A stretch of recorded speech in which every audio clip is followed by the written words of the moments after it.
Kurnool bus ప్రమాదం పక్కన పెట్టండి. ఈ వీడియో తెలంగాణ రవాణా శాఖ మంత్రి గారికి అండ్ ఆంధ్రప్రదేశ్ రవాణా శాఖ మంత్రి గారికి నిన్న నేను 70 గంటలు బస్సు ప్రయాణం చేశానండి బ్రెజిల్ దేశంలో. వాళ్ళు 3 విషయాలు పాటించారు రూపాయి ఖర్చు లేకుండా. అవి మీరు పాటిస్తే గనక ఇంక మన భారతదేశంలో ఒక్క యాక్సిడెంట్ కూడా జరగదు. జాగ్రత్తగా వినండి.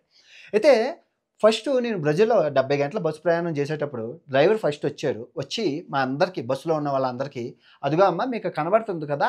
ఎమర్జెన్సీ డోరు అంటే యాక్సిడెంట్ అయ్యేటప్పుడు ఎటునుంచి ఎళ్ళాలి" అని చెప్పారు అందరికీ. ఒకటి. సో 2 బస్సు ఆహ్, ఎవరైతే లోపల ఎమర్జెన్సీ డోర్ పక్కన ఉన్నారో వాడి దగ్గరికెళ్ళి, "బాబు ఏదైనా ఎమర్జెన్సీ అయితే ఈ సుత్తి తీసుకొని ఈ గ్లాస్ కొట్టు" అని చెప్పి వాడికి చెప్పారు. 3 బస్సు ఎన్ని గంటలకి అంటే 6 గంటల తర్వాత మళ్ళీ ఎక్కడ ఆగుతదో చెప్పారు 3. తర్వాత మెయిన్ ఇంపార్టెంట్ అక్కడ ఏం రాసుందంటే సేఫ్టీ ఈజ్ ఎవ్రీబడీ బిజినెస్. అంటే భద్రత ప్రతి ఒక్కడి బాధ్యత. చూడండి ఎంత బావుంది. భద్రత ప్రతి ఒక్కడి బాధ్యత. బస్సులో ఏదైనా అయితే ఎమ్మెల్యే వస్తాడు, మా ఓటేసిన ఎంపీ వస్తాడు, లేదా బస్సు డ్రైవర్ నడుపుతున్నాడు ఆడొస్తాడని కాదు. Safety is everybody business. 120 దేశాల్లో నేను బస్సు ప్రయాణం చేశాను.